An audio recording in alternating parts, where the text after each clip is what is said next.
Assalamualaikum warahmatullahi wabarakatuh. Ketemu lagi dengan aku Desi. Nah, dalam video kali ini kita akan membahas mengenai 7 pertanyaan penting yang harus kalian ketahui dan kalian ajukan kepada calon pasangan kalian pada waktu kalian bertaruh.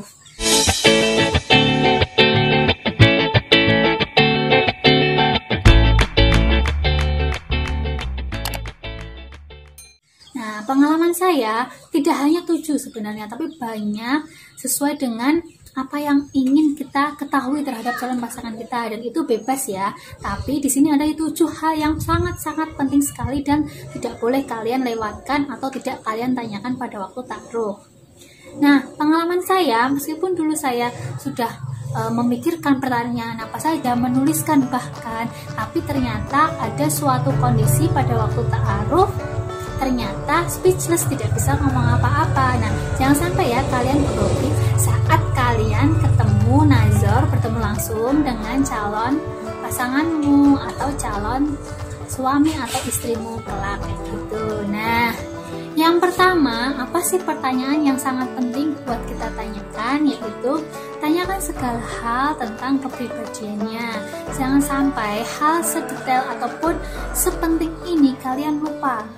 Kalian mentang-mentang sudah tahu namanya, usianya, kemudian tanggal lahirnya dari biodata yang telah dia berikan kepada kalian. Jangan kalian cuma berhenti di biodata itu saja, tapi kalian harus tanyakan secara langsung. Dengan begitu kita bisa melihat bagaimana cara dia menjawab, ekspresi dia seperti apa, sikap dia seperti apa, sehingga kita juga bisa menilai secara tidak langsung kepribadiannya dia seperti apa.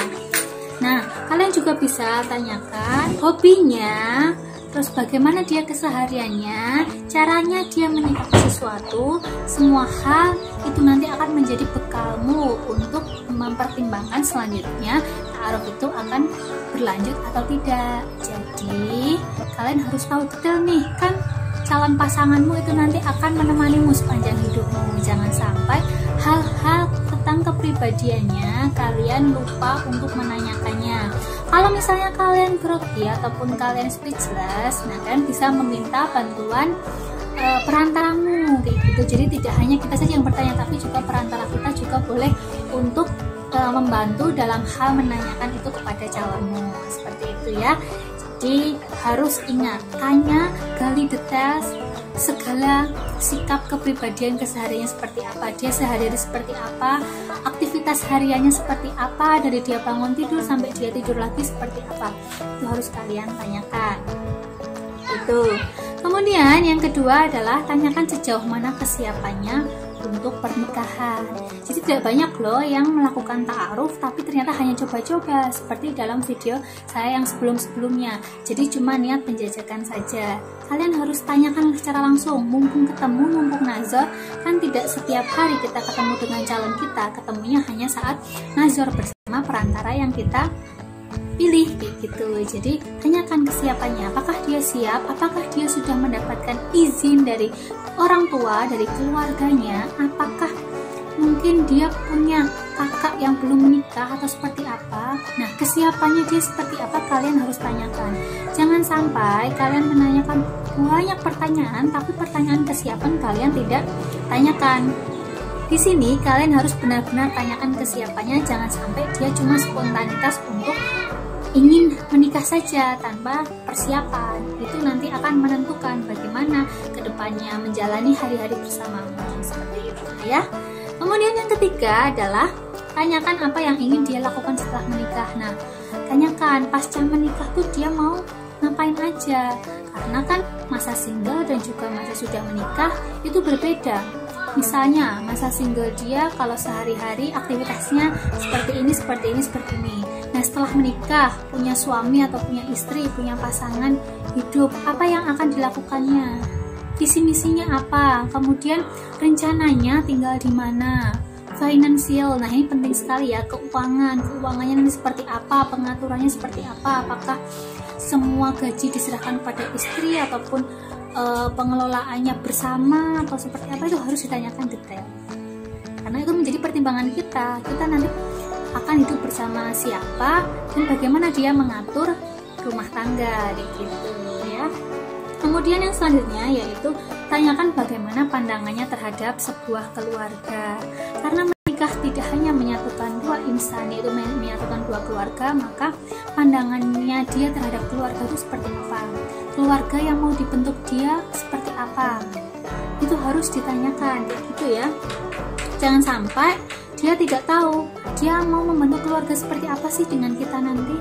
Nah, ternyata dia bingung. Nah, itu akan menjadi salah satu alasan kita untuk mempertimbangkan apakah calon ini nanti akan berlanjut apa tidak. Karena proses ta'aruf itu sekali lagi bisa lanjut atau bisa tidak dengan pertimbangan-pertimbangan jawaban yang telah dikemukakan oleh kita ataupun calon kita pada waktu proses nazar atau bertemu langsung, seperti itu.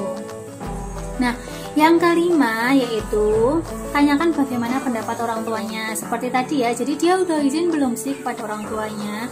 Jangan sampai dia melakukan ta'aruf hanya keinginan dia sendiri tanpa mengasih tahu orang tuanya. Padahal bisa jadi orang tuanya itu belum mengizinkan dia menikah di usia seperti itu atau di kondisi dia seperti sekarang ini, kayak gitu. Jadi tanyakan, apakah orang tua Anda sudah mengizinkan Anda untuk menikah dalam waktu dekat? Nah, kalau bisa kalian tentukan waktu dekatnya itu dalam kurun waktu berapa lama. Nah, biasanya kalau ta'aruf syar'i itu maksimal 3 bulan jaraknya antara ta'aruf dengan menikah itu cuma 3 bulan. Tapi dari 3 bulan mending kalian cari calon yang lainnya. Karena apa? Kita nggak bisa digantungin kayak gitu, kayak jemuran aja ya. Nah, jadi harus tanyakan. Bisa jadi juga kalian sudah siap, orang tua mengizinkan, tapi ternyata ada kakaknya yang belum menikah dan dia tidak mau dilangkahi. Nah, itu harus dikomunikasikan juga. Jangan sampai kita memutuskan keputusan itu sendiri. Nah, yang keenam selanjutnya yaitu tanyakan tujuannya melakukan ta'aruf. Nah, ini penting juga ya.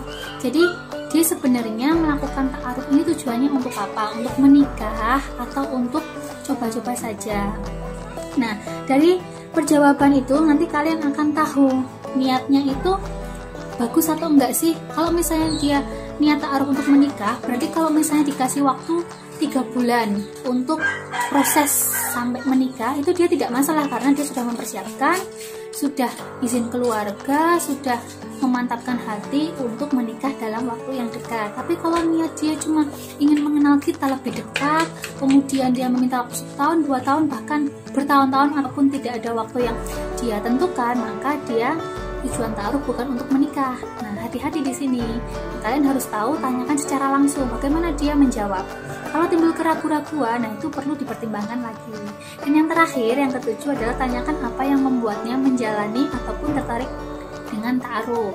Nah, banyak orang kayak gitu ya, banyak orang sebelum menikah mereka melakukan pacaran terlebih dahulu ataupun pendekatan ataupun ibaratnya berduaan, mengenal, ya istilahnya pacaran lah gitu.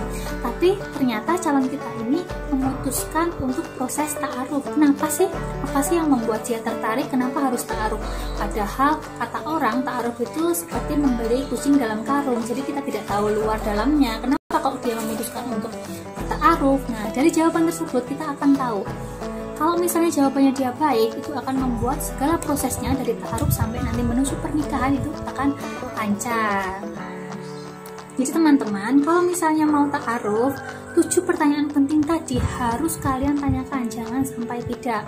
Dan kalian boleh dan sangat boleh dan bahkan harus itu menambahkan pertanyaan-pertanyaan yang lain yang kalian akan pertimbangkan, gitu ya.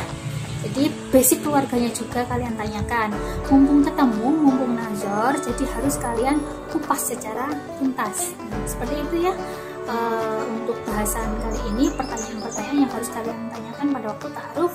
Kurang lebihnya mohon maaf, semoga bermanfaat. Dan kalau misalnya dirasa video ini bermanfaat, jangan lupa share, like, dan subscribe channel saya agar semangat untuk terus sharing mengenai parenting ataupun tentang marriage gitu. Sekian, assalamualaikum warahmatullahi wabarakatuh.